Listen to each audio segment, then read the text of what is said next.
The Ballistic Coefficient Interactive Calculator solves a critical engineering problem in projectile dynamics. Whether you're designing ammunition, analyzing ballistic performance, or optimizing projectile geometry, this tool calculates the key parameters that determine how efficiently a projectile moves through air. Let's examine the inputs. First, select your calculation mode from the drop-down menu.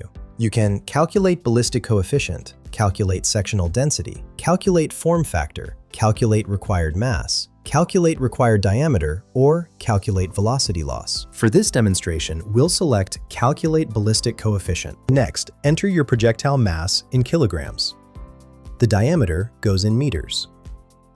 The form factor is dimensionless, typically ranging from 0.4 to 1.2. Select your drag model from G1 for flat base, G7 for boat tail, or G8 for flat base short projectiles. The remaining fields include ballistic coefficient in kilograms per meter squared, sectional density, also in kilograms per meter squared, initial velocity in meters per second, distance in meters, and air density in kilograms per meter cubed. Let's work through an example. I'll calculate the ballistic coefficient for a 9mm projectile. Enter 0.00801 for projectile mass, representing 124 grains.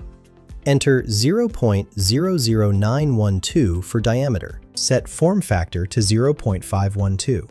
Select G1 for the drag model since we have a flat base bullet. Leave air density at the standard 1.225. Click Calculate. The calculator returns your ballistic coefficient, which quantifies how well your projectile overcomes air resistance. Higher values indicate better aerodynamic efficiency and less velocity loss over distance. Remember, form factor significantly impacts results. Underestimating it leads to overly optimistic ballistic coefficients. Find the link in the description below.